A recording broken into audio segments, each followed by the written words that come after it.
te louons Jésus. Nous te magnifions Jésus.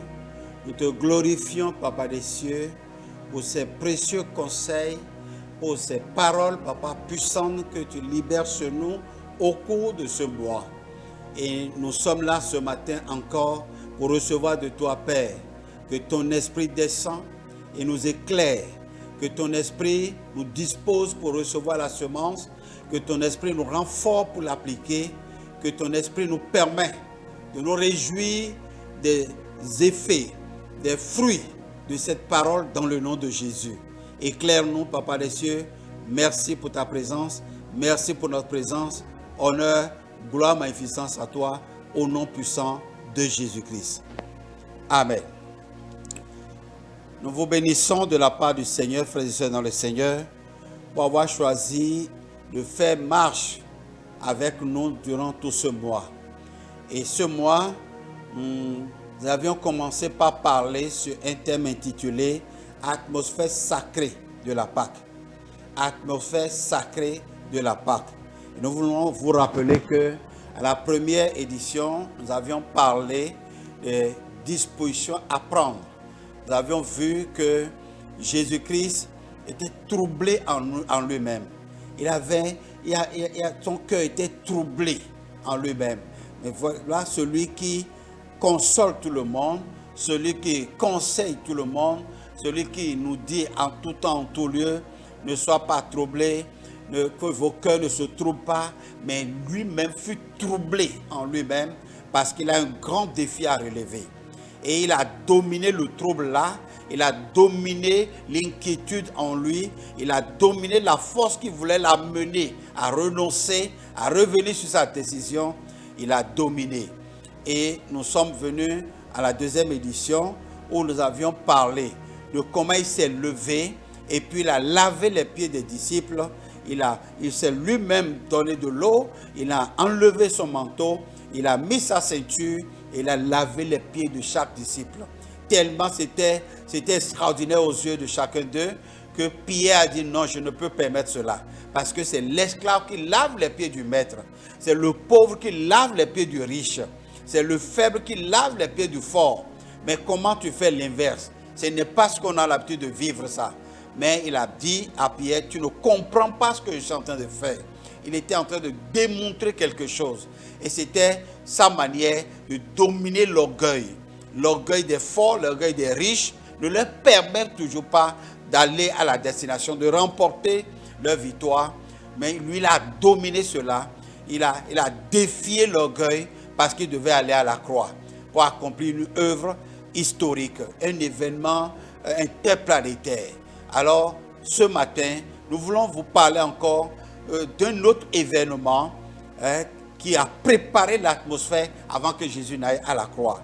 Et nous allons le lire dans le livre de Jean, chapitre 14, les versets 30 au verset 31. Jean 14, verset 30 au verset 31. La Bible dit, « Je ne parlerai plus guère avec vous, car le prince du monde vient, et il n'a rien en moi. Mais afin que le monde sache que j'aime le Père et que j'agis selon l'ordre que le Père m'a donné, levez-vous, partons d'ici. » Que le nom de l'Éternel soit béni. Ici, Jésus, il dit aux disciples, écoutez, le prince de ce monde arrive. Le prince de ce monde arrive. Il était à la veille de la croix. Il était sensible à la présence d'une force contraire, de la force d'opposition, de la présence de l'esprit de l'adversaire. Il a été sensible à une présence spirituelle qui est invisible, que les disciples n'ont pas remarqué, mais lui, il a remarqué. Il dit, le prince de ce monde arrive et il n'a rien de lui en moi. Rien de lui en moi. Tout ce qui était de lui, l'inquiétude qu'il a voulu semer en moi pour m'indisposer, afin d'accomplir l'œuvre pour laquelle je suis venu, l'orgueil qui devait semer en moi, qui devait me disqualifier pour l'œuvre pour laquelle je suis venu, tout ça là, je les ai vaincus. Il n'a rien de lui en moi. frère, je veux que cela soit aussi notre expression. Je veux que cela soit aussi notre slogan. Il n'a rien de lui en moi. Est-ce que nous pouvons consciemment, avec beaucoup de confiance, dire il n'a rien de lui en moi? Avant chaque séance, il essaie de mettre un petit grain. Il essaie de mettre de l'ivraie. Il essaie de mettre quelque chose pour t'indisposer, pour te disqualifier pour l'échéance ou l'événement extraordinaire qui doit changer ton image, changer ta vie. Et Jésus les a défiés avant la croix. Avant que l'heure de la croix n'arrive, il a défié ces choses.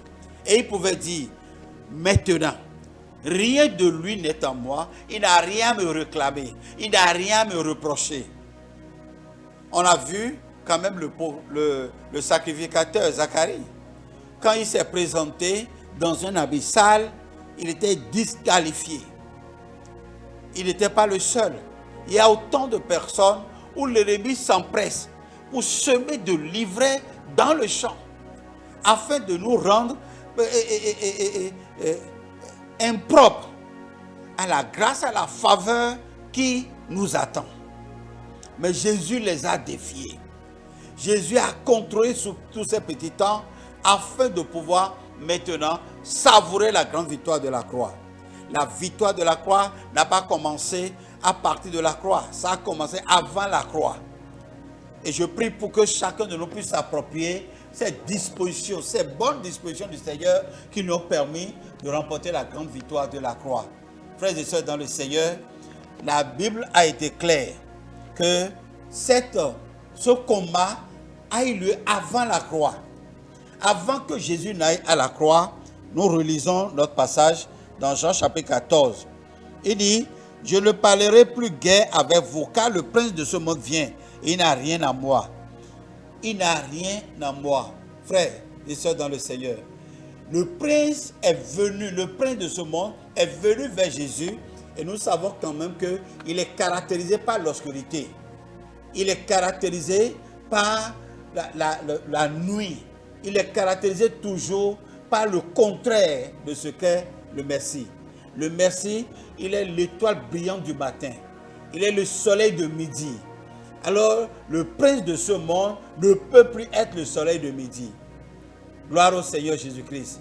C'est la raison pour laquelle, dans son affrontement, même sur la croix, il a mené l'éclipse.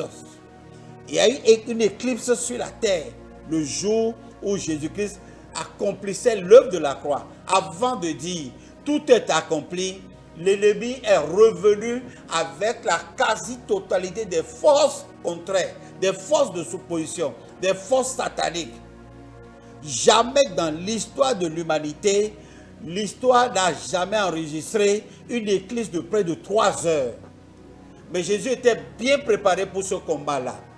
Jésus était bien préparé pour le combat de l'obscurité, pour le combat de la nuit, frères et sœurs dans le Seigneur. Et il a affronté 3 heures d'obscurité sur la croix sans baisser les bras. Il a remporté la grande victoire de Satan sur le terrain de Satan. C'est ce que je veux que nous comprenions surtout. Dans le champ de Satan, Jésus allait le défier. Il a mis à nu complètement. Que le nom de l'Éternel soit glorifié. L'histoire nous montre que toutes les éclipses ne durent que quelques secondes. Donc ce n'était pas une éclipse. C'était véritablement l'effet d'un combat entre deux esprits. L'effet d'un combat dans le monde spirituel. L'effet d'un combat entre deux grands combattants. Mais Dieu n'est pas puissant. Il est plus puissant. Il est plus puissant. Si Satan est puissant, Jésus est plus puissant. Il est le plus puissant. Il est le grand puissant. Gloire à son nom. Gloire, magnificence à son nom. Pour sa magnificence, sa puissance extrême qui s'est manifestée ce jour-là.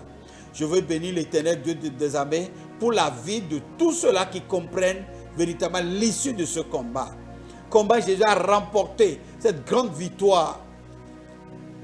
Ce combat terrible, en plein jour, il y a l'obscurité, dans le monde habité de ce temps-là. En plein jour, il y a eu l'obscurité terrible qui a duré sur la terre. L'histoire l'a enregistré. Jésus est sorti vainqueur, plus que vainqueur. Dans le livre de Ésaïe chapitre 60, je voudrais que nous lisons ce verset-là. Ésaïe 60, verset 2, qui dit ceci. Voici, les ténèbres couvrent la terre et l'obscurité les peuples. Mais sur toi, l'Éternel se lève, sur toi, sa gloire apparaît. Ici, le prophète a personnalisé le combat dans l'obscurité. Il dit, l'obscurité se lève sur toi, exactement comme elle s'est levée sur Jésus-Christ. Le prince de ce monde s'est levé sur Jésus. Et Jésus l'a vaincu. Et de la même manière, la prophétie a dit, l'obscurité se lève sur toi. Le prophète Ésaïe a annoncé, l'obscurité va se lever sur vous-même. Puisque vous confessez ce vainqueur-là, Jésus-Christ, comme votre Seigneur, votre Sauveur personnel, l'obscurité se lèvera sur vous également. L'éclipse se lèvera sur vous également. Mais il dit, ne crains pas. Ne crains rien.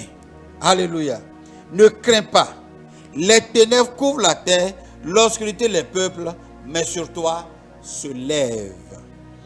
L'Éternel se lève. Sur toi, sa gloire apparaît. Sa gloire apparaît. Et sa gloire apparaîtra toujours. Toutes les fois que l'obscurité se lèvera sur toi, le combat ne se lève jamais sur quelqu'un qui n'a rien. On ne combat jamais quelqu'un qui n'a rien en lui. C'est à cause de la gloire qui est en toi que l'obscurité s'est levée. C'est à cause de la gloire de l'Éternel dans ta vie que l'obscurité s'élève. L'obscurité s'est levée sur Jésus à cause de la gloire de l'Éternel qui rayonne dans sa vie. Mais toi, tu domineras l'obscurité. Comme l'a dit le prophète, tu domineras l'obscurité. La gloire de l'Éternel qui rayonne en toi dominera toujours l'obscurité et tu seras toujours vainqueur dans le nom de Jésus-Christ. Si Jésus à la croix, quand tu le regardes à la croix, il a vaincu l'éclipse de son temps, toi-même tu le vaincras. Toi-même, on peut assaillir ton étoile, on peut étouffer ton étoile. Frère, c'est des nuages. Elles vont passer et l'étoile va réapparaître dans tout son éclat, dans toute sa brillance, dans tout son éclat, au nom de Jésus-Christ. Tu brilleras entièrement, tu brilleras parfaitement dans le nom puissant de Jésus. Père, je bénis, Papa Père, ton nom de tout cœur pour ce modèle, cet exemple, cette source d'inspiration que tu nous as donné. L'obscurité s'est levée sur Jésus, mais il a vaincu l'obscurité. Et cela nous réconforte.